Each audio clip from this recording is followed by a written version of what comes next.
இயேசு கிறிஸ்துவின் இனிய நாமத்திலே உங்கள் எல்லாரும் ஆல்ஃபா வேர்ட் மினிஸ்ட்ரீஸ் பைபிள் ஸ்டடிக்கு வரவேற்கிறேன். வேதத்தை வாசித்து நாமளும் பக்குவம் அடைந்து எப்படி தேவனிடத்தில் போய் கேட்டு பெற்றுக்கொள்வது, இன்னும் தேவனுடைய ராஜ்யத்தில் எப்படி பங்கடைவதற்கு நாம் தகுதிப்படுத்திக் கொள்வது என்பதெல்லாம் குறித்து வாசிப்போம். Let's turn our Bible to Gospel of Matthew chapter 6:33. மத்தேயு 6:33 வாசிப்போம். மத்தேயு 6ஆம் அதிகாரம் வசனம் 33. முதலாவது தேவனுடைய ராஜ்யத்தையும் அவருடைய நீதியையும் தேடுங்கள், அப்பொழுது இவைகள் எல்லாம் உங்களுக்கு கூட கொடுக்கப்படும். முதலாவது தேவனுடைய ராஜ்யத்தை, ஃபர்ஸ்ட் ப்ரையாரிட்டி. இந்த நம்ம என்ன படித்தோம், தேவனுடைய ராஜ்யத்துக்கிட்ட போகலன்னா நம்மகிட்ட ஒன்றுமே வர முடியாது, வராது. நம்ம இந்த உலகத்தில் ஜீவிக்கும்போது தேவனுடைய ராஜ்யத்தில் நாடி போகணும். அப்போ தான் வெற்றியுள்ள ஒரு வாழ்க்கையை வாழ முடியும். இல்லாட்டி நம்ம மீடியாக்கர் ஆர்டினரி இது மாதிரி தான் போக முடியும். வெற்றியுள்ள வாழ்க்கை அப்படின்னா சக்ஸஸ்ஃபுல் வாழ்க்கை வாழ நாம் கற்றுக்கொள்ள வேண்டும். அதப்போ முதலாவது தேவனுடைய ராஜ்யத்தை தேட வேண்டும். சர்ச். இதில் பார்த்தீங்கன்னா இந்த வார்த்தையை சொல்லுது, தேடுங்க, ராஜ்யத்தை தேடுங்க. அப்போ எதை தேடுவோம்? ஏதாவது ஒன்று தொலைச்சிட்டோம். we lost something. எதை தொலைச்சோம்? தேவனுடைய ராஜ்யத்தை தொலைச்சோம். யார் தொலைச்சது? ஆதாம் தொலைச்சார். த கிங்டம் ஆஃப் காடை தொலைச்சது யார்? ஃபர்ஸ்ட் மனுஷன் ஆதாம். அதை திருப்பி கொண்டு வந்தது யாரு? ரெண்டாவது ஆதாமாகிய இயேசு கிறிஸ்து. இது நல்லா புரிஞ்சுக்கோங்க. இது புரியாம நம்மளால ஒன்றும் செய்ய முடியாது. அப்ப தேடுங்கள்னு சொல்றது சர்ச். இப்ப ரெண்டாவது அவருடைய நீதி. இதுக்கு எல்லாத்துக்கும் விலை கொடுக்கப்பட்டிருக்கிறது. ஆதாம் தொலைத்து விட்டு பாவம் செய்து பண்ணும்போது ஒரு விலை கொடுக்கப்பட்டது. அந்த கிரயம் தான் இயேசு கிறிஸ்து கிட்ட இருக்குது. எப்படி இருக்குதுன்னு கேட்டிங்கன்னா, அவர் மரணத்தின் மூலம் அதை சம்பாதித்து கொடுத்தார் திருப்பியும். இதுக்காக நம்ம ஒரு வேலையை செய்ய வேணாம், ஓடி போய் எங்கேயும் எதுவும் செய்துட்டு இருக்க வேணாம். ஓடி 100 மீட்டர்ஸ் டேஷ் மாதிரி ஓடி வந்துட்டு டெய்லி டயர்டாகினா உடம்பு கிளைக்கும். அதனால தான். ஆனால் ரட்சிப்பு வராது. சில பேர் ரட்சிக்கிறது, ஒரு காலத்தில் ரட்சிப்புனா யாருக்கு நிறைய பேர் தெரியாது.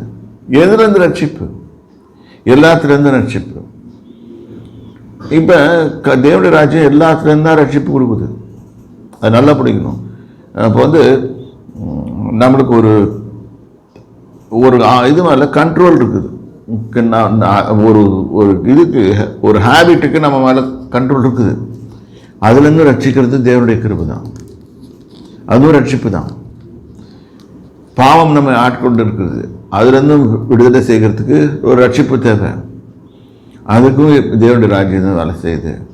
ஓகே, அது இயேசு வேலை செய்கிறார். அதுலேருந்து தான் அவர் மீட்டு கொண்டார். ஒவ்வொன்றும் அது மாதிரி ஒவ்வொரு ஹேபிட்ஸ், இது மாதிரி நிறைய பழக்க வழக்கங்கள். இது ஆங்கர் இருக்கும் நம்ம எல்லாருக்கும். சில பேருக்கு ஆங்கர் இருக்கும். அதுலேருந்து அவங்கள மீட்டு கொண்டு வர்றது தேவனுடைய கிருபை. ஸோ ஒவ்வொன்றுத்தையும் நம்ம பார்த்தீங்கன்னா இருக்கு.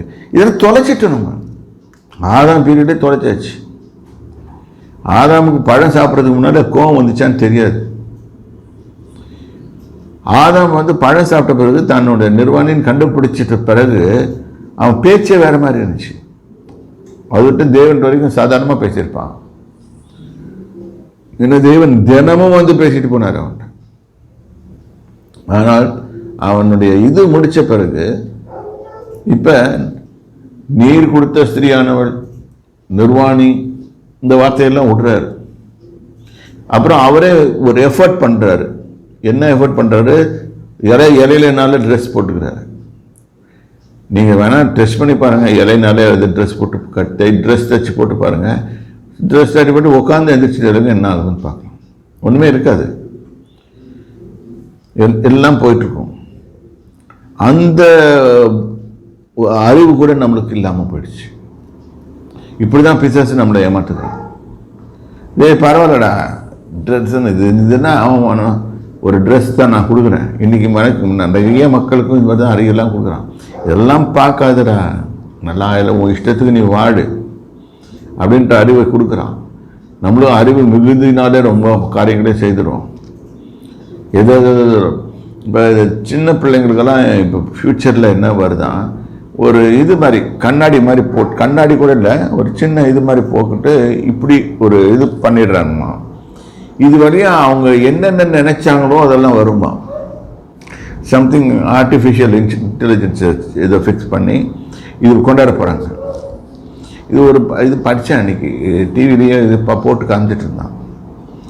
இந்த மாதிரி அறிவில் நல்லா வருது. அந்த பிள்ளைங்க என்னத்தை யோசனை பண்ணணும்? நம்மளே யோசனை பண்ணணும். அப்போ நம்ம பிள்ளைங்க அது கண்டிப்பாக போய் கேட்பேங்க. பிள்ளைங்களுக்கு சொல்லிக் கொடுக்கணும் நம்ம. ஆனால் அந்த காலத்தில் எப்படி இருக்குன்றது இதெல்லாம் தெரியாது.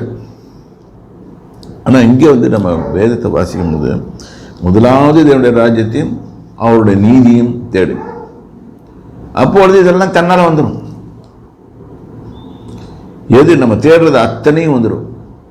சமாதானம், சந்தோஷம், எல்லாம் வேதனைப்படுதல் எல்லாம் போயிடும். எல்லாத்தையும் போயிட்டு தன்னால் we will be getting all the things. இப்போ ஒரு வேத பகுதி படிப்போம். சங்கீதம் 33. சங்கீதம் 33ஆம் அதிகாரம் வசனம் 4 கர்த்தருடைய வார்த்தை உத்தமமும் அவருடைய செய்கையெல்லாம் சத்தியமுமாய் இருக்கிறது. அவர் நீதியிலும் நியாயத்திலும் பிரியப்படுகிறார். பூமி கர்த்தருடைய காருண்யத்தினால் நிறைந்திருக்கிறது. இப்ப பாத்தீங்கன்னா கர்த்தர் பிரியப்படுவது நீதி நியாயம். இதே கொஞ்சம் யோசனை பண்ணுங்க. பிசாசு பிரியப்படுவது பாவத்திலையும் ஆப்போசிட்ல தான், அநீதியிலிருந்து சந்தோஷப்படுவான். இப்போ கர்த்தர் நீதி நியாயத்தை இதை மாற்றவே முடியாது. அவர் இப்படி தான் பார்ப்பார்.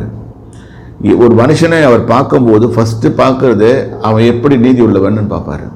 இதுக்காக நம்ம நீதி தேடி அலைய முடியுமா? அடைய முடியாது. என்ன தான் செய்தாலும் அந்த நீதி முடியாது. தேவன் எதிர்பார்க்கிற நீதி நம்மகிட்ட கிடையாது. இந்த நீதி யார்கிட்ட இருக்குதுன்னா இயேசு கிறிஸ்துகிட்ட இருக்குது. அந்த இயேசு கிறிஸ்துவை நாம் தரித்தாளுடைய நம்மளுக்கு அந்த நீதி வராது. இது நல்லா புரிஞ்சுக்கணும்.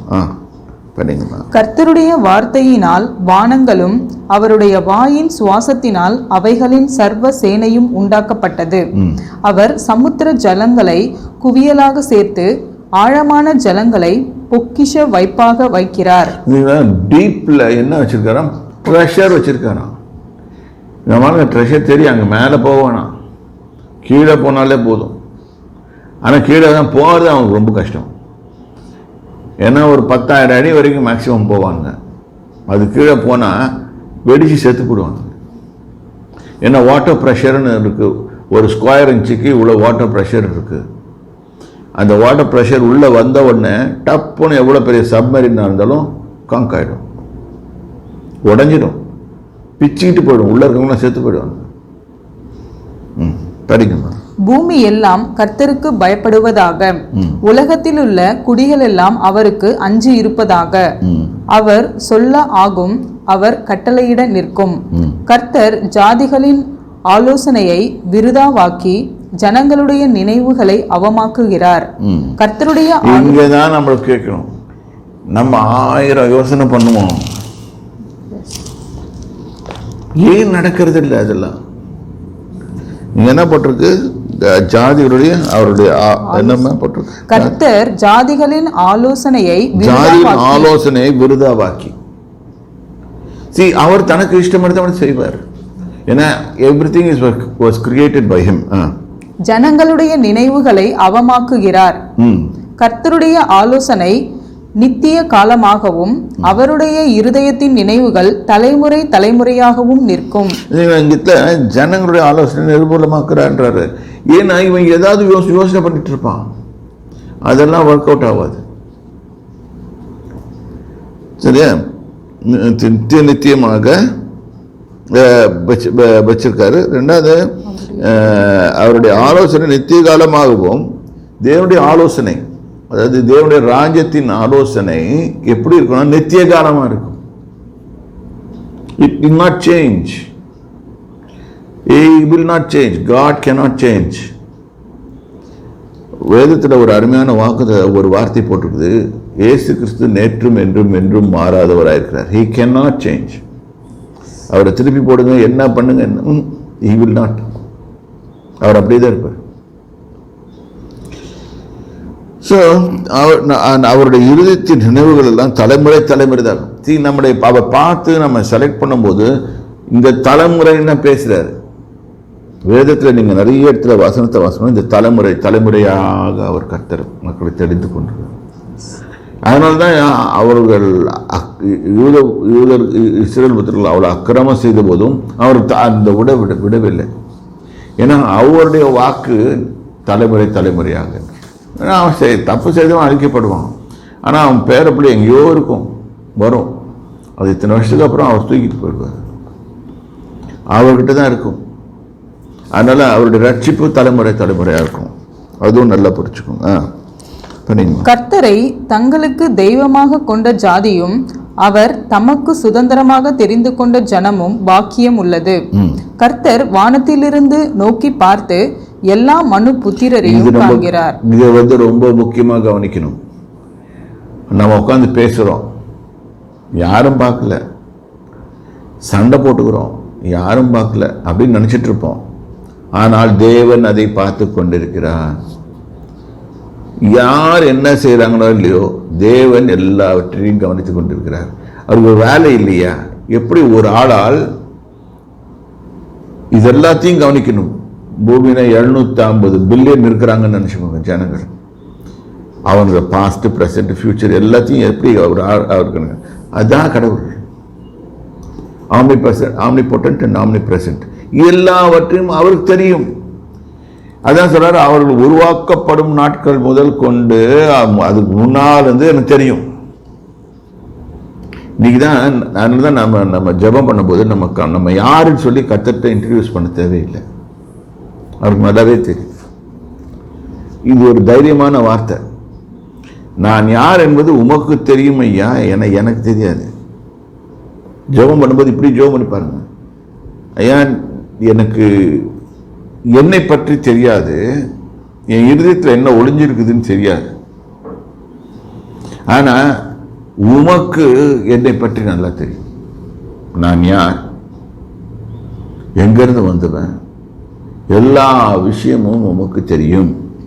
ஆகவே நான் ஒரே ஒரு காரியத்தை சொல்லுகிறேன், நான் உங்கள்கிட்ட சரண்டர் ஆகிடுறேன், நீர் என்னை ஏற்றுக்கணும். இந்த மாதிரி வார்த்தைகள் கர்த்தருக்கு பிடித்தமானது. இதை விட்டுட்டு கர்த்தாவே உங்களுக்கு தெரியுமா, என் பக்கம் ரைட் இருக்கு, அவன் பக்கம் தப்பு இருக்கு, அவன் பக்கம் தப்பு இருக்குது, எங்க பக்கம் ரைட் இருக்கு, இதெல்லாம் தேவையில்லை. எப்பவுமே இதுதான் வீண் வார்த்தைகளால் ஜெபிக்கிறது. தயவுசெய்து இப்படிலாம் ஜெபம் பண்ணாதீங்க, கேட்கவே மாட்டார். நேராக அவர்கிட்ட போய் அவர் பரிசுத்த சன்னிதானத்திற்கு நிற்கும் போது, ஆண்டவரே நான் உங்ககிட்ட வரத்துக்கு தகுதி இல்லை ஃபஸ்ட்டு, அதனால்தான் இயேசுவின் மூலமாக வரேன்னு சொல்கிறேன். இப்போ அவர் மூலமாக நான் சொல்கிறத கேளுங்க. நான் யாருன்னு எனக்கு தெரியாது, எனக்கு தெரியும். நான் யாருன்னு பேர்லாம் தெரியும், எனக்கே தெரியாது நான் எங்கேருந்து வந்தேன்ட்டு. எனக்காக தெரியும் ஆரிஜின். எப்போ ஒரு மனுஷன் தைரியமா அதை சொல்ல முடியும்னா, அவன் தேவனுடைய இந்த உலகத்தில் தேவன் தனக்காக வச்சிருக்க பர்பஸை புரிஞ்சுக்கிட்ட மனுஷன். நான் எங்கேருந்து வந்தேன்னு சொல்ல, பர்பஸ் ட்ரிவன் லைஃப்னு பேரு. இந்த பர்பஸ் ட்ரிவன் லைஃபை தெரிஞ்சு கொண்ட மனுஷன் தைரியமாக சொல்ல, நான் எங்கேருந்து வந்தேன். வெளியே ஒன்றும் சொல்ல முடியாது. இல்லாட்டி நம்ம பரிதாபமாக உட்காந்துட்டு இருக்க வேண்டியதுதான். அதனால நம்மளுக்கு தெரியாது ஹூ ஆம் ஐ அப்படின்ற கேள்வி வந்த உடனே நம்ம என்ன சொல்லணும்? we have been sent into this world by God. தேவன் நம்மை பூமிக்கு அனுப்பிச்சு வச்சிருக்காரு ஒரு காரியத்தை நிறைவேற்றுவதற்காக. என்ன காரியத்தைன்னு சொன்னால் நம்ம யோசனை பண்ணுவோம், என்னன்னு நமக்கு தெரியாது. எதுக்காக வந்துடும் எல்லாரும் சொல்லிடுவோம், அந்த காரியம் வரைக்கும் ஒத்துக்குவோம். தேவனால் அனுப்பப்பட்டவர்கள் எல்லாம் ஒத்துக்குவோம், நம்முடைய தேவனுடைய பிள்ளைகள், நம்மெல்லாம் தேவனுடைய பிள்ளைகள் எல்லாம் ஒத்துக்குவோம். ஆனால் எதுக்காக அனுப்பப்பட்ட தெரியாது. நான் வந்து பாஸ்டராக எனக்கு கனவு காணல. இங்க இருக்கிற ஐ திங்க் நம்ம இந்த பிரசங்கத்தை கேட்டுக்கொண்டிருக்க யாராக இருந்தாலும் சரி, அவங்க எந்த தொழிலில் போவீங்கன்னு சொல்லிட்டு ஐடியா போட்டிருக்க மாட்டாங்க. கர்த்தர் தான் எடுத்துக்கொண்டு பிரித்து எடுக்கிறாரு. நான் ஒரு பிஸ்னஸ்காரன், பிஸ்னஸ் போய் கஷ்டப்பட்டேன், எல்லாத்தையும் பண்ணேன், பிஸ்னஸையும் பண்ணேன். கட்டுறதை லாபமாக மாற்றினார். அப்புறம் மெதுவாக என்னை ஊழியத்துக்கு அழைத்தார். நான் வந்துட்டேன். ரொம்பவும் போராட முடியாது தெரியும்.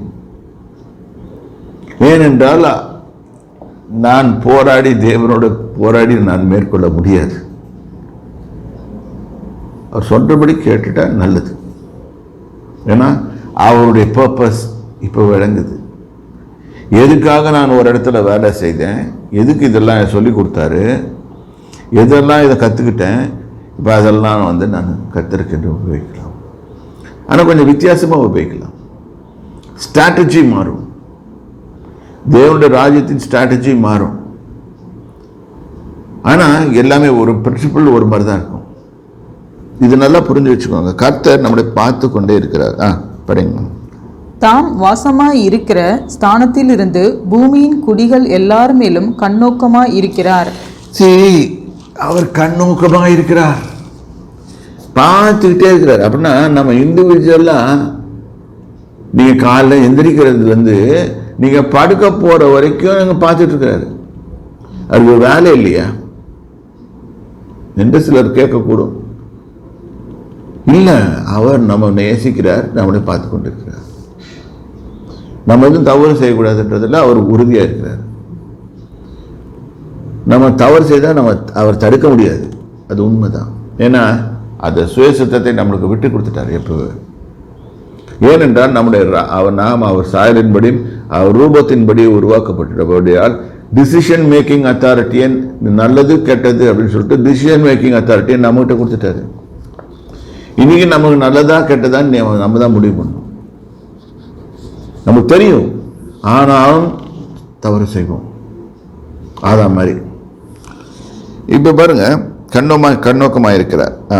அவர்களுடைய இருதயங்களை எல்லாம் அவர் உருவாக்கி அவர்கள் செய்கைகளை எல்லாம் கவனித்திருக்கிறார். அவர்கள் செய்கை, அதாவது பாருங்க, அவர்கள் இருதயங்கள் எல்லாம் உருவாக்கி, அவர் தான் உருவாக்குறது. அப்ப நம்ம சில நினைச்சுக்கோம், சில சமயத்தில் ஆண்டவரை கொஞ்சம் அப்படி ஏமாத்துறோம் அப்படின்னு நினைக்கிறோம். அது தெரியும் என்ன பண்ண போறோம், எங்க போறோம், எந்த இடத்துல கம்பி நீட்டுவோம், எல்லாம் தெரியும் அவருக்கு. விட்டுறாரு, அப்படியே கயிறு விட்டுக்கிட்டே போவார். அப்புறம் ஒரு நாள் தடக்குன்னு அந்த கயிறு மாட்டி நின்றுடும். நம்ம ஓடுவோம், முடியாது, ஐயோ வலிக்குது, தொண்டை வலிக்குது.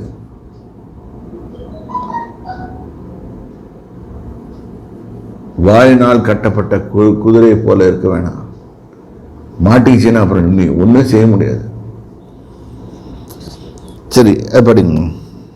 எந்த ராஜாவும் தன் சேனையின் மிகுதியால் ரட்சிக்கப்படான். எந்த ஒரு ராஜாவும், இது உண்மை. நான் 10 லட்சம் சோல்ஜர்ஸ் இருக்கிறேன்பா, எவ்வளவு பெரிய ஆர்மி இருக்குது நம்மளுக்கு, இதனால ஜெயிக்க முடியுமா? அது மாதிரி ஒரு முட்டாள் தானே எதுவுமே கிடையாது. அதுக்கு பெஸ்ட் எக்ஸாம்பிள் இஸ்ரேலி ஆர்மி தான். சுத்தி வர இருந்து அத்தனை பேரையும் கண்ட்ரோல் பண்றான். ஆளே கிடையாது அவங்ககிட்ட. எப்படி கண்ட்ரோல் பண்றான்? அவனுக்கு யார் உதவி செய்யறது? கர்த்தர்.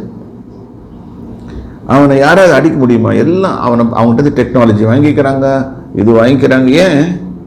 அதனால இந்த பிகர் த சைஸ் ஆர் இதெல்லாம் ஒன்றும் கிடையாது. கர்த்தரை நீ வச்சிருந்தீங்கன்னா வின் பண்ணுவ, கர்த்தர் இல்லைன்னா தோத்து போயிடும். ஏமாற்றவும் முடியாது. அது நல்லா புரிஞ்சுக்க. எந்த ஒரு ராஜாவும் தன் சேனையின் மீதினால் ரட்சிக்கப்படான். சௌரியவானும் தன் பலத்தினான். சௌரியவான்னா பலசாலி. இந்த WWFல பார்த்துருப்பீங்க, பலமா இப்படி அடிப்பாங்க, இப்படி அடிப்பானுங்க, ஸ்டண்ட், எல்லாம் ஸ்டண்ட். ஏமாந்துடாதீங்க, தயவுசெய்து வீட்டில் செய்திடாதீங்க. செய்தீங்கன்னா நீங்கள் கை காலை முடிச்சுக்கிட்டு உட்காந்துட்டு இருப்பீங்க. அவன் சொல்லிவிடுவான் முதல்ல இப்படி தான் குதிக்க போகிறேன்னு சொல்லிட்டு. அவனுக்குள்ளே ஒரு சிக்னல் இருக்கும், அந்த சிக்னல் படி ஒரு டக்குன்னு எகிருவான், அப்படி எகிரி போய் அப்படி விடுவான். அந்த மாதிரி ப்ராக்டிஸ் பண்ணுறதுக்கே நம்மளுக்கு ரொம்ப நாள் ஆகும். நம்ம அவன் செய்கிறானேன்னு சொல்லிட்டு நம்ம செய்து என்ன பண்ணுவோம், கம்ப்ளீட்டாக எல்லாத்தையும் உடச்சிக்கிட்டு உட்காந்துட்டு இருக்கோம். இது சௌரியவான அந்த லிஸ்ட்டில் போடல, இன்னும் அதிகமாக பெரிய ஆள். அந்த ஒரு சௌரியவானம் என்ன போட்டு பலத்தின் மிகுதியால் என்னோட ஸ்ட்ரென்த் இருக்கு, இப்படி நான் அப்படி போட்டுருவேன். ஐ எம் தாரா சிங். நீ யாராக இருந்தாலும் ஒன்றும் கிடையாது. இப்போ ஒரு பெரிய பயில் ஒன்று இருக்கிறாருங்க, மக்கள்லாம் நிறைய பேர் இருக்கிறாங்க, ஒரு பயில்வான், அந்த சைடில் கொரோனா. இப்போ எல்லாரும் என்ன பயப்படுறாங்க, கண்ணுக்கு தெரியாத ஒரு சின்ன பூச்சிக்கு பயப்படுறாங்க. அது பூச்சின்னு சொல்றதா இல்லாட்டி என்னன்னு சொல்ற ஜெர்ம்ஸ்ன்னு சொல்றதா எனக்கு தெரியாது, இது வைரஸ். அதுக்கு பிச்சுக்கிட்டு ஓடுறாங்க, அவன் ஊரை மூடிக்கிட்டு உட்காந்துருக்கிறாங்க, எதிர்த்து நிற்கிறது. இப்ப பாருங்க, எந்த ஒரு ராஜாவும் சேனையின் மிகுதியினால ரட்சிக்கப்படான். ரட்சிக்கிறதுக்கு குதிரையும் விருதா, அது தன் பலத்தின் மிகுந்த வீரியத்தினால் வேகமா குதிரையில் ஏறி ஓடி போயிடலாம் அப்படின்னு நினைச்சா கூட அதுவும் முடியாது. கொரோனா பின்னால இருந்து தோத்தின்னு வரும். அந்த குதிரை வாலில் உட்காந்துருக்கும், அது தெரியாது நம்மளுக்கு. ரொம்ப தூரம் ஓடி போயிட்டு அப்பா கொரோனா விட்டு ஏரியா விட்டு தப்பிச்சு வந்துட்டோம்னு நினைச்சா கூடவே வந்திருக்கும், அது டிராவல் பண்ணி வந்திருக்கும். வந்து நம்ம பார்க்கறதுக்கு முன்னாடி அந்த குதிரை மேலே ஏறி உட்காந்துட்டு இருக்கோம். அந்த குதிரை மேலே தான் நம்மளும் ஏறி உட்காந்துருப்போம். ரெண்டு பேரும் ஒன்றா தான் டிராவல் பண்ணுவோம். கஷ்டப்பட்டு என்ன பண்ணியிருக்கோம், இந்த ஊர்ல இருந்து இன்னொரு ஊருக்கு போய் அந்த கொரோனா பரப்பிட்டு வந்துட்டோம். ஒரு உதாரணத்துக்கு பயப்படாதீங்க, கொரோனான்ற வார்த்தையை உபயோகிக்கிறேன். கர்த்தர் தமக்கு பயந்து தமது கிருபைக்கு காத்திருக்கிறவர்கள் ஆத்துமாக்களை மரணத்துக்கு விலக்கலாம். படிங்கம்மா, திருப்பி தமிழ் படிங்க. தமக்கு பயந்து தமது கிருபைக்கு காத்திருக்கிறவர்களின் ஆத்துமாக்களை மரணத்திற்கு விலக்கி விடுவிக்கவும் பஞ்சத்தில் அவர்களை உயிரோடே காக்கவும் கர்த்தருடைய கண் அவர்கள் மேல் நோக்கமாய் இருக்கிறது. நம்முடைய ஆத்துமா கர்த்தருக்கு காத்திருக்கிறது, அவரே நமக்கு துணையும் நமக்கு கேடகமுமானவர். போதும். இப்ப பாருங்க, நாம தமக்கு பயந்து, கர்த்தர் யாரை காப்பாற்றுகிறார், தமக்கு பயப்படுகிறார். கர்த்தருக்கு பயப்படும் பயம்னு சொன்னோன்னே தப்பாக நினச்சிக்குவானா, அப்படியே கை காலெலாம் நடுங்கிட்டு அப்படியே இந்த இதெல்லாம் இந்த லாந்தர் கிந்தர்லாம் ஏற்றிட்டு போவோம்ல, மெழுகுவத்தியெல்லாம் ஏற்றிட்டு போவோம்ல, இந்த நிறைய கோயிலெல்லாம் பார்ப்பீங்க, டிங்கு டிங்கு டிங்கு டிங்கு டிங்கு மணி பயத்தில் மணி அடிக்கிறாங்க. அதெல்லாம் ஒன்றும் ஒர்க் அவுட் ஆகுது. அவர் உள்ளத்தில் அவர் சொல்கிற வார்த்தையை எப்படி மதிக்கிறோன்றதை பார்ப்பார். அதுதான் கர்த்தருக்கு பயப்படும் பயம். ஸோ கர்த்தருக்கு பயந்து அவர் கிருபைக்கு காத்திருக்கு. என்னால் ஒன்றும் செய்ய முடியாது, உமது கிருபைக்காக தான் காத்திருக்கிறேன். என்னால் ஒன்றும் சொல்ல முடியாது. நான் வேகமாக குதிரை ஏறி போனாலும் பின்னாலே வருது. இதுதான் நம்ம நிலைமை. இப்ப அதனால கிருபைக்கு காத்திருக்கிறவர்கள் ஆத்துமாக்களை மரணத்துக்கு விலக்கி காப்பாற்ற. நல்ல நான் வார்த்தையை பிடிச்சிக்கோங்க. கர்த்தர் நம்மளோட இருந்தா கொரோனா ஒன்றும் பண்ணாது. கர்த்தர் நம்மளோட இல்லைன்னு சொன்னா கொரோனா தொந்தரவு. கொரோனா ஒன்றும் இல்லை, கொரோனா கிரணா என்னென்ன கண்டுபிடிக்கிறாங்களோ புதுசு புதுசா என்னென்னோ வியாதிகள்லாம் இருக்குது. அது வியாதி ஒன்றும் இல்லை, எல்லாமே இப்போ வியாதியை பற்றி தான் பேசுகிறோம். பண கஷ்டம் இருக்குது, மன கஷ்டம் இருக்குது உலகத்தில். தேவனுடைய ராஜ்யம் நம்ம இடத்துல இல்லைன்னா, கர்த்தருடைய காரியங்கள் நம்மகிட்ட காணப்படலன்னா நம்ம நிச்சயமாக கஷ்டப்படுவோம். பஞ்சத்தில் அவர்களை உயிரோடு காக்கவும். உலகம் ஃபுல்லாக பஞ்சம் இருக்கலாங்க, எதுக்கு நம்ம கவலைப்பட வேணாம். ஆனால் நாம் உயிரோடு காக்கப்படுவோம். இது கர்த்தருடைய வாக்கு. ஓகே, காக்குவோம். கர்த்தருடைய கண்கள் நம்ம மேல் நோக்கமாய். எதுக்கு கர்த்தருடைய கண்கள் நமக்கு நோக்கமாக இருக்குது? எல்லா உலகம் ஃபுல்லாக அந்த பஞ்சம் இருக்குது. ஆனால் என்னுடைய பிள்ளைகள் கஷ்டப்படக்கூடாது. கர்த்தருடைய கண்கள் நோக்கமாக இருக்கிறது நமது மேல. தேவச்சனமே ரொம்ப ஜாக்கிரதையாக இருக்கா. ஜாக்கிரதை. நம்முடைய ஆத்மா கர்த்தருக்கு காத்திருக்கிறது. we have to wait on the Lord.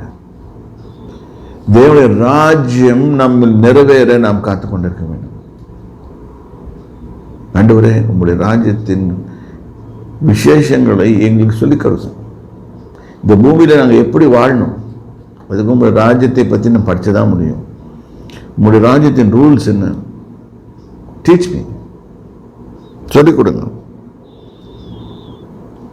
அவரே நமக்கு துணையும் நமக்கு கேடகமானவர். அவர் துணை வர. ரெண்டாவது டிஃபென்ஸ். கேடகம் எதுக்கு வச்சிருக்காங்க? டிஃபென்ஸ். யாராவது அம்பு இருந்துச்சா பிசாசு சும்மா இருக்காது, ஏதாவது அம்பு விட்டுருக்கோம். அம்பு விட்டா என்ன பண்ணா, ஒரு கொரோனான்ற வச்சு கொரோனா அம்பை விட்டுட்டா கூட அவர் நம்மளுக்கு டிஃபென்ஸ். நல்லா புரிஞ்சுக்கோங்க. இது கர்த்தர் நம்ம மேல் நோக்கமாக இருக்கிறாரா? இன்னைக்கு நாம் கர்த்தரிடத்தில் எப்படி இருக்கிறோம்? ரொம்ப ஜாக்கிரதையாக கவனமாக இருங்க. இப்போ ஒரு சின்ன சம்பவத்தை படிப்போம். இயேசு பூமியில் வந்திருந்த போது அந்த சம்பவத்தை படிப்போம். இந்த இடத்துல மத்தேயு 9ஆம் அதிகாரம் 18வது வசனத்தில் வாசி. அவர் இவைகளை அவர்களுக்கு சொல்லிக் கொண்டிருக்கையில் தலைவன் ஒருவன் வந்து அவரை பணிந்து, என் மகள் இப்பொழுதுதான் மரித்து போனாள், ஆகிலும் நீர் வந்து அவள் மேல் உமது கையை வையும், அப்பொழுது பிழைப்பாள் என்றான். இது பாருங்க, இந்த மாதிரி விசுவாசம் பாருங்க. ஆல்ரெடி டிக்கெட் வாங்கியாச்சு. நம்மெல்லாம் ஒரு பாட்டு பாடி ஒரு பொட்டியில் போட்டு மூடி கொஞ்சம் மேபி ஒரு நாள் வச்சுருப்போம் ஐஸ் பொட்டியில், அப்புறம் அடக்கம் பண்ணிடுவோம். அந்த காலத்தில் அந்த மாதிரியும் கிடையாது. ஒரே நாளில் கிளியர் பண்ணி ஆகணும். உள்ள வச்சிருவாங்க. ஸோ இந்த சொல்கிறோம், என் மகன் செத்து போயிட்டா, ஆடும் நீர் வாரம் வந்து கைகளை வையும், அப்பொழுது அவள் சொஸ்தமாக வரும். இது இப்படி தான் kingdom operates. A kingdom cannot raise a dead person. Dead in many ways. நிறைய வழிகளில் செத்து போயிடும். அதுங்களை உயிர்ப்பிக்கும். தேவனுடைய ராஜ்யம் உயிர்ப்பிக்க வல்லமை உள்ளது. பண்ணிங்கம்மா. இயேசு எழுந்து தம்முடைய சீஷரோடு கூட அவன் பின்னே போனார். அப்பொழுது 12 வருஷமாய் பெரும்பாடுள்ள ஒரு ஸ்திரீ, நான் அவருடைய வஸ்திரத்தை ஆகிலும் தொட்டால் சொஸ்தமாவேன் என்று தன் உள்ளத்தில் எண்ணிக்கொண்டு அவர் பின்னாலே வந்து அவருடைய வஸ்திரத்தின் ஓரத்தை தொட்டாள். இப்ப நீங்க இந்த வசனம் நம்ம எல்லாருக்கும் தொடரணும். அவளுக்கு யூத முறைமையின்படி பார்த்தா ரத்தப்போக்கு வந்திருந்தா அது வெளியே வரக்கூடாது. ஃபர்ஸ்ட் ஆஃப் ஆல் அது ஒரு சென், அது ஒரு பாவம். அவள் கல்லால் அடிக்கப்பட வேண்டும். இதுதான் வேத பிரமாணம் சொல்லுது, பழைய ஏற்பாட்டு பிரமாணம் சொல்லுது. வெளியே வரக்கூடாது. ஆனால் அவளுக்கு ரத்தப்போக்கு எவ்வளோதான் செலவழிச்சாலும் தீரல. அந்த ரத்தப்போக்கோடு வரா வந்துட்டு யார்ட்டையும் சொன்னதான் அந்த பிரச்சனை. ஏதோ மறைச்சி கிரிச்சிட்டு வந்துருப்பா போகுது. வந்து பேசாமல் இவர் தொட்டுட்டான்னு பாருங்க. அவளுக்கு மனசில் ஒரு தைரியம், அவர் வஸ்திரத்தின் ஓரத்தையாவது தொட்டாலும் நான் குணமாவேன் அப்படின்னு தன் இருதயத்தில் தான் சொல்லிக்கிட்டான். இது ஒரு பயங்கரமான ஃபெய்த். தேவனை அசைப்பது, தேவனுடைய ராஜ்யத்தை அசைப்பது உங்கள் விசுவாசம். உங்கள் விசுவாசமே உலகத்தை ஜெயிக்கும் ஜெயம். இதை நல்லா புரிஞ்சுக்கோங்க. விசுவாசம் என்ன? பார்க்காததை நம்புறது. பார்த்துட்டு நம்புறது ஒண்ணுமே கிடையாது. அது எல்லாருமே நம்புறாங்க. இன்னைக்கு சயின்டிஸ்ட் எல்லாம் பார்த்துட்டு ப்ரூவ் பண்ணி நம்பிடுறாங்க. அது நம்பிக்கையே இல்லை. பார்க்காததை நம்புறது. அந்த அம்மாவுக்கு பார்க்க முடியல, தன்னுடைய சுகத்தை பார்க்க முடியல. ஆனாலும் ஒரு நம்பிக்கை, இயேசுவின் வஸ்திரத்தின் ஓரத்தை நான் தொட்டால் நான் சுகமாவேன். ஏன்னா நிறைய பேர் அது மாதிரி செய்யறாங்க. தொட்டு நான் சுகமாகும். என்ன மாதிரி எண்ணத்தோட போகிறாங்க? ஓரத்தை தொட்டார். சுஸ்தமாவேன் என்று தன் உள்ளத்தில் எண்ணிக்கொண்டு, உள்ளத்தில் தான் எண்ணினா. ஸோ ஃபெய்த்துக்கு அறிக்கை செய்யலாம், அறிக்கை செய்யாமல் இருக்கலாம். உள்ளத்தில் நீங்கள் எப்படி எண்ணுறீங்க? தேவன்கிட்ட போகும்போது தேவன் எனக்கு செவி கொடுப்பார் அப்படின்னு ஆடு சத்தம் போட்டு ஜெபம் பண்ண வேணாம். என் தேவனாய கர்த்தர் என்னை எனக்கு சுகமளிப்பார் அப்படின்னு சொல்லிட்டு போனால் போதும். எண்ணிக்கொண்டு அவர் பின்னால் வந்து முன்னால் கூட போகிறதுக்கு தைரியம். ஏன்னா முன்னால் போனால் ப்ராப்ளம் ஆகும். கூட இந்த நான் முதல்ல சொல்லி கொடுத்தாங்க, இந்த ஃபார்சிஸ் அண்ட் சேட் டு சி அவங்க சுற்றிக்கிட்டே இருப்பாங்க. அவங்ககிட்ட மாட்டினா அதை தூக்கிட்டு போயிடுவாங்க, தூக்கிட்டு போய் கல் அடிச்சுடுவாங்க.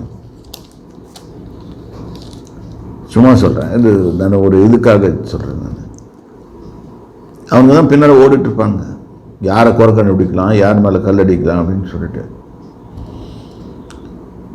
ஸோ எண்ணிக்கொண்டு அவர் பின்னாலே அவர் வஸ்திரத்தை ஓரத்தை தொட்டாள். இந்த தொட்ட உடனே இயேசுவின் சரீரத்திலிருந்து வல்லமை நல்ல நல்குங்கள். இதுதான் இது தேவனுடைய ராஜ்யம் ஆப்ரேட் ஆகுது. நீ மேலே ஃபுல்லாக அனாயிண்டிங் இருந்துச்சுன்னா உன்னை தொட்ட உடனே நீ யாருன்னு தெரியும், கண்டுபிடிச்சிருக்க.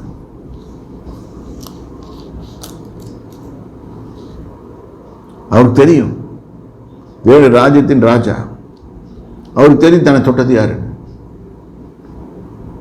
அதனால சரீரத்தின் மூலம் தான் நம்மளுக்கு தெரியாது, ஃபீலிங் எல்லாம் இருக்காதுன்னு நினைக்காதீங்க. அவருக்கு நல்ல ஃபீலிங் தெரியும். தெரிஞ்சோடனே ஏன்னா வல்லமை புறப்பட்டு போயிட்டு போனோடனே அவரை பார்த்து தொடர்கொள், உன் விசுவாசம் உன்னை ரட்சித்ததுன்னாரு. அவர் சொல்லல நீ என் வஸ்திரத்தை தொட்ட அதனால தான் இதெல்லாம் சொல்லவே இல்லை. நீ ஒரு விசுவாசம் வச்சிருந்த, அந்த விசுவாசம் தான் உன்னை ரட்சித்தது. அதாவது விசுவாசமாய் இல்லாமல் தேவனுக்கு பிரியமாய் இருப்பது கூடாத காரியம். இது வரிசையாக படிக்கிறோம் பைபிளில் ஃபுல்லாக. ரோமரில் போட்டிருக்கோம், கலாத்தியில் போட்டிருக்கோம், எபிரேயரில் போட்டிருக்கோம், எல்லாத்துலேயும் போட்டிருக்கோம். திரும்பி அதை பார்த்து மகளே திறன்கொள், உன் விசுவாசம் உன்னை ரட்சித்தது. அந்த அந்த நிமிஷமே அவுட், வியாதி போயிடுச்சு. இன்னைக்கு வியாதியோடு, வேதனையோடு, கஷ்டத்தோடு, நஷ்டத்தோடு, மன கஷ்டத்தோடு, துன்பத்தோடு, எந்த கஷ்டத்துலையும் வந்திருந்தா நீங்கள் செய்ய வேண்டியது என்ன தெரியுமா? அந்த தேவனின் ராஜ்யத்தின் ராஜாவை தொடுங்க. அவர்கிட்ட போனால் எனக்கு விடுதலை நின்று விசுவாசிச்சுட்டு போய் தொடுங்க. அவ்வளோதான், தன்னால போயிடும். நீங்கள் தொட மாட்டோம், அதான் ப்ராப்ளம். நீ கஷ்டப்பட்டு தொடர்றேன்னு கூட தொடர்த்து கூட மாட்டாங்க. யார்? நம்ம பாஸ்டருங்க. அதுக்கு 4 கண்டிஷன் போட்டு வச்சிருப்பாங்க. அந்த 4 கண்டிஷனையும் உங்களால் நிறைவேற்ற முடியாது. நீ பாவம் இல்லாமல் இருக்க வேண்டும் அப்படின்னு ஒரு ஃபர்ஸ்ட் கண்டிஷன் போடுவாங்க. வேத முறைமையின் படி பார்த்து ஆல்ரெடி இந்த பொண்ணு பாடத்தில் இருக்கிற, ஏன்னா ரத்தம் வந்து 4 கண்டிஷன். நான் யாரையும் குற்றப்படுத்தி சொல்லலை, ஜென்ரலாக ஒரு மாதிரி கண்டிஷன்ஸ் போட்டுருவோம் நம்ம. ஏன் தேவனுடைய சபையில் ஆட்கள் குறைவாக வராங்க? 2வது கண்டிஷன்ஸ் நிறைய போடுவோம். யாரும் வாங்கலாம். சர்க்கஸுக்கு போகும்போது பாருங்க, வாருங்கள் வாருங்கள், இங்கேருந்து ஜெமினி சர்க்கஸுக்கு வாங்க, இங்கேருந்து அங்கே தாவறான், அங்கேருந்து இங்கே தாவறான்னு சொன்னால் ஓடி போய் பார்க்குறோம். அதில் டிக்கெட்டை காசு வேறு வாங்கிடுறான். என் கோயிலில் அதெல்லாம் வாங்குறது இல்லை. ஏன் வர்றது பண்ணுறான்? கொஞ்சம் யோசனை பண்ணி பார்க்கணும். நம்ம கண்டிஷன்ஸ் போடுறோம். No condition. யாராக இருந்தாலும் சரி, எப்படி ஆனாலும் சரி, கர்த்தர் சுகம் கொடுக்க வல்லவராக இருக்கிறார், வியாதிலிருந்து குணமாக்க வல்லவராக இருக்கிறார். இது நல்லா இருக்கணும். இதை முடிச்சுட்டு அங்கே போகிறாரு. அங்கே ஒருத்தன் முதல்ல இது படி செத்து போயிட்டான்னு சொன்னாங்க. அவங்க வீட்டுக்கு போகிறாரு. அங்கே போயிட்டு ஒரு வார்த்தையை சொல்கிறார் அவங்க விசுவாசத்தை மாற்றுறதுக்கு. இயேசுவானவர் தடவனுடைய வீட்டில் வந்து தாரை ஒருவர்களும் இறைகிற ஜனங்கள் வீட்டில் இறைகிறாங்க. நம்ம ஊர்லேயும் பார்ப்போம், அப்படி நெஞ்சில் அடிச்சுக்கிட்டு அழுவாங்க. ஐயோ ஐயோ போயிட்டியே போயிட்டியே போயிட்டியே. அவன் இருக்கிற வரைக்கும் யாரும் கண்டுக்க மாட்டாங்க. அவன் போனவொன்னே கண்டுக்குவாங்க. அது 2 நாள் தான் கண்டுக்குவாங்க, போன வந்து விட்டுருவாங்க. அதான் பைபிளில் முதலே போட்டிருக்கு, இருக்கிற வரைக்கும் 2 நாள் கவனிப்பான், அதுக்கப்புறம் சுத்தமாக கவனிக்க மாட்டாங்க. எல்லா பேர் முதலாக மழக்கப்பட்டு போயிடுன்னு சொல்லிட்டு. ஒரே ஒரு பேர் இது வரைக்கும் ஓடிக்கிட்டே இருக்குது, 2000 பேர், 2000 வருஷமா இயேசு என்ற பேர். அந்த இறைகளை ஜனங்களை பார்த்தேன், விலகுங்கள், இந்த சிறு பெண் மறிக்கவில்லை. இதுதான் அவங்களுக்கு ரொம்ப பரிதாபமா இருந்துச்சு. உலகத்தின் உண்மை அதுதான். இதுதான் உலகம் அப்படிதான் நினைக்குது. பரவராஜ்யம் அப்படி நினைக்காது. ஃபைனல் ஆர்டர் வர வரைக்கும் பார்த்துட்டு தான் இருக்கும். மறிக்கவில்லை, நித்திரையா இருக்கிறார், தூங்கிட்டு இருக்கிறான். அதற்காக அவரை பார்த்து நகைத்தார்கள். இன்னைக்கும் உலகத்தார் நகைத்துக் கொண்டுதான் இருப்பார்கள். தான் உலகத்தின் சிஸ்டத்துக்கும் தேவனுடைய சிஸ்டத்துக்கும் உள்ள வித்தியாசம். நான் யார் போய் அங்க தொடர்றது? தேவனுடைய ராஜ்யம் அங்க இன்டர்ஃபியர் பண்ணும்போது செத்த ஆள் உழைக்குது. இன்னைக்கு இயேசு கொண்டு இந்த அற்புதம் நடக்காது. அற்புதம் செய்யறது முடிகிற காரியம்னு சொல்ல முடியாது. இது நம்மளுக்கும் சேர்த்து தான் கொடுத்துருக்காரு. தேவனுடைய ராஜ்யத்தினால் பிடிக்கப்பட்டு அவர் ராஜ்யத்தினால் நடத்தப்பட்டு வருகிற மனுஷராகிய நாம் போய் ஒரு மனுஷரின் செத்த ஒரு ஆடை தொட்ட அவங்க பிடிப்பாங்க. அவங்க அபிஷேகம் அது மாதிரி இருக்கும்.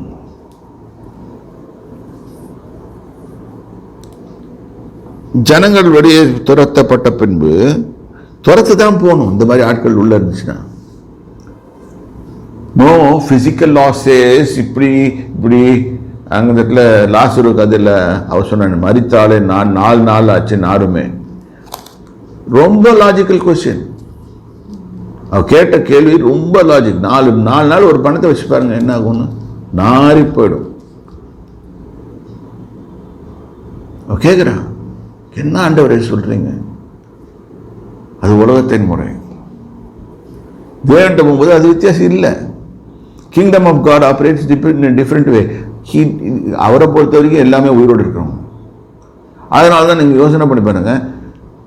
அவர் சொல்லும் போது நான் ஆபிரகாம், ஈசாக்கு, யாக்கோபு என்பவனின் தேவன்றார். அத்தனை பேர் செத்து போனவங்க.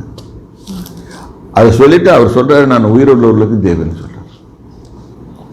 அவங்க உயிரோடு இருக்காங்க, ஆனா வேற இடத்துல இருக்கிறாங்க. இது நிறைய பேருக்கு புரியணும் இந்த சீக்ரெட். ஏனென்றால் தேவனுக்கும் செத்தவனுக்கும் சம்மந்தம் கிடையாது. நம்ம யார் நம்ம உயிரோடு இருக்கிறோமோ அவங்கள்ட்ட தான் சொல்லுவார். ஆபிரகாம், ஈசாக்கு, யாக்கோபு எப்போ பார்த்தாலும் இந்த வசனத்திலே பாருங்களேன். 8ஆம் அதிகாரம் 16வது வசனத்தை பாருங்க. இயேசு பேதுருவின் வீட்டிலே வந்து அவன் மாமி ஜுரமாய் கிடக்கிறதை கண்டார். 8:11. அநேகர் கிழக்கிலும் மேற்கிலும் இருந்து வந்து பரலோக ராஜ்யத்தில் ஆபிரகாம், ஈசாக்கு, யாக்கோப்பு என்பவர்களோட பந்தி இருப்பார்கள். ராஜ்யத்தின் புத்திரரோ புறம்பான இருளிலே தள்ளப்படுவார்கள். அங்கே அழுகையும் பற்கடிப்பும் உண்டாயிருக்கும் என்று உங்களுக்கு சொல்றாரு. If Abraham, Isaac and Jacob அவங்க பேரை எடுக்கிறாருன்னு சொன்னா அது தேவனுடைய ராஜ்யத்தில் பேர் குழந்தை நிறுத்துறாருன்னா இப்போ அவங்க எல்லாம் உயிரோடு இருக்கிறாங்க. இதை விசுவாசிங்க. போயிட்டான் அடுத்த பிறவியில் பன்னியா பிறப்பான்னு சொல்லாதீங்க, குதிரையா பிறப்பான். ஒரு குதிரையை வச்சுட்டே நம்ம கொரோனாவோட சுத்திட்டு பயங்கரமா இருக்கிறோம். நம்ம குதிரை பத்தி யோசனை பண்ண வேணாம். இங்க என்ன போகிறாங்க? ஆபிரகாம், ஈசாக், இவங்க 3 பேரும் according to the world they are dead. தேவனுடைய ராஜ்யத்தில் அவர் பார்க்கறது இல்லை, அப்படி இல்லை. He is beyond time zone. அவர் பார்க்கறது ஃபியூச்சரை பார்த்துட்டு இருக்காரு, பாஸ்டையும் பார்க்கிறாரு. சரீரம் போயிடுச்சு, அந்த ஆத்மா உயிரோடு தான் இருக்குது. அதுதான் பார்க்கிறாரு. தேவன் வேற சரீரத்தை கொடுத்துருக்காரு. அவங்க இயேசு அவங்க ஏற்றுக்கொண்ட உடனே முடிஞ்சு போச்சு, வேற சரீரம் வந்து. அதே தான் இங்கே இதுக்கு இந்த மாதிரி ஆட்டிடியூடோட தேவன்கிட்ட போனோம்னா நம்ம போக முடியாது, தேவனுடைய ராஜ்யத்தில் பிரவேசிக்க முடியாது. அதனால இந்த 25வது வசனத்தில் போட்டிருக்கு, 9:25 போட்டிருக்கு, ஜனங்கள் துரத்தப்பட்ட பின்பு. ஏன்னா இந்த மாதிரி ஆட்டிடியூடை வச்சுட்டு 4 பேர் ஓ ஓ ஓன்னு கத்திருந்தா இருக்கிற ஃபெய்த்தும் போயிடும். அவங்க அப்பா கூட்டிட்டு வந்திருக்கிறான் கஷ்டப்பட்டு, இருந்தும் அவனுக்கும் சேர்த்து அவனோட விசுவாசி கவுத்து போட்டுருவாங்க. ஸோ அவர் பிரவேசித்து அந்த சிறு பெண்ணின் கையை பிடித்தார். அவர் ஜஸ்ட் பிடிச்சாரு, அந்த பெண் எந்திரிச்சிட்டான். இது ஏன் நடந்துச்சு இந்த அற்புதம்? தேவனுடைய ராஜ்யம் எக்ஸிபிட் ஆகுது. மனுஷருக்கு தேவன் தம்முடைய ராஜ்யத்தை பற்றி சொல்லிக் கொடுக்குறார். செத்தவர்களும் எந்திரிப்பாங்கப்பா, நீ எதுவும் கவலைப்படாதீங்க, நீங்க ராஜாவை பிடிச்சுக்கோங்க. ராஜா உங்க மேல கண்ணை அழிச்சிருக்காரு, எப்பவுமே உங்க மேல பிரியமா இருக்கிறாரு, அவர் என்னை பார்த்துக்கிட்டே இருக்கிறாரு. நான் போய் ராஜா கிட்ட எப்பவுமே இருந்தேன்னா எனக்கு வெற்றி வரும். அதனால இன்றைக்கு ஒரு நல்ல இதை படித்தோம், தேவனுடைய ராஜ்யத்தை பற்றி. இன்னும் அதிகமாக படிப்போம், நிறைய இருக்குது அது சப்ஜெக்ட். தேவனுடைய ராஜ்யத்தை பற்றி, தேவனுடைய ராஜ்யத்தை புரிந்து கொண்டு, கர்த்தாவே உங்களுடைய ராஜ்யத்தில் இங்கே பூமியில் தான், செத்த பிறகு ஒன்றும் தேவனுடைய ராஜ்யத்துக்கு நீங்கள் போயும் பிரயோஜனம் இல்லை, அங்கனால தான் இருப்பீங்க. செத்த பிறகு நான் நல்லா ட்ரெஸ் போட்டுக்க வேணேன்னு. ஐயோ, நீ இங்கே நல்லா ட்ரெஸ் போட, முதல்ல அங்கே போனவனுக்கு நல்லதான் ட்ரெஸ் போட விடுவாங்க. கோல்டன் ஸ்ட்ரீட்ஸ்ன்னு நடப்பீங்க, நாங்கள் ட்ரெஸ்ஸு போட்டுக்கிட்டு கோல்டில் நடப்போம். இது ஒரு முட்டாள்தனமான கருத்து. கர்த்தர் தேவனுடைய ராஜ்யத்தை பூமியில தான் நிறுவது வந்திருக்கார். புதிய எருசலேமை கொண்டது பூமியில தான் ஸ்தாபிப்பார், வேற எங்கேயும் அவர் ஸ்தாபிக்கல. ஏனென்றால் ஒரு வார்த்தையை அவர் விட்டுட்டாரு, வானங்கள் கர்த்தருடையது, பூமியோ பரபுத்தருக்கு கொடுத்தார். இதெல்லாம் யோசனை பண்ணி பாருங்க. இன்னைக்கு நம்ம ஏன் நல்லா வாழல, யோசனை பண்ணி பாருங்க. ஆண்டவரே எங்களுக்கு உதவி செய்யுங்க. இந்த வாழும்போது கேர்ஃபுல்லாக வாழுங்க. இந்த கிக்ஸ் எல்லாம் போடுவோம், ட்ரிக்கரி எல்லாம் போட்டு பார்ப்போம், அதெல்லாம் ஒன்றும் வேலை செய்யாது. தேவனுடைய ராஜ்யத்தை தேவன் நம்ம மேல கை வைக்கணும், அவர் நம்மளை தொடணும், இல்லாட்டி நாம அவரை தொடணும். வெற்றி தன்னால வரும். கர்த்தர் நாமத்தில் உங்களை ஆசீர்வதிக்கிறேன். கர்த்தர் இந்த செய்தியை ஆசீர்வதித்து உங்களுக்கு கொடுப்பார். கேட்டுக்கொண்டது அனைவரையும் கர்த்தர் ஆசீர்வதிப்பாராங்க. கர்த்தரின் நாமத்துக்கு ஸ்தோத்திரம்.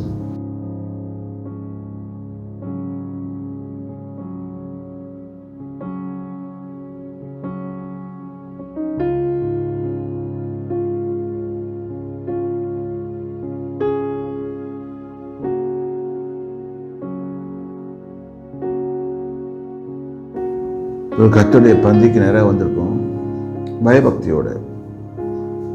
என் பாவங்களுக்காகவும் என் சாபங்களுக்காகவும் என்னுடைய கஷ்டங்களுக்காகவும் என்னுடைய நஷ்டங்களுக்காக நீர் மறித்தீர், என்னை ரட்சித்துக் கொண்டீர், என்னுடைய தேவனுடைய ராஜ்யத்துக்கு தகுதியுள்ளவர் ஆக்கிறீர். அது மட்டுமில்லாமல் இந்த உலகத்தில் எப்படி வாழ்வது என்பது சொல்லிக் கொடுக்கிறேன். அதுக்காக ஸ்தோத்திரம். ஜீவப்பம் நீராயிருக்கிறேன், உம்மோடு ஐக்கியத்தை வைக்கிறதுக்கு எனக்கு உதவி செய்கிறேன். நாங்கள் நித்திய ஜீவனிடம் உயிர்த்தெழுதலும் பங்கோட எங்களை தகுதிப்படுத்துகிற எங்கள் தேவனாக இருக்கிறீர் என்று சொல்லி இந்த அப்பத்தையும் ரசத்தையும் உட்கொள்ளப்படும். கர்த்தர் நம்மளை ஆசீர்வதிப்பாராக.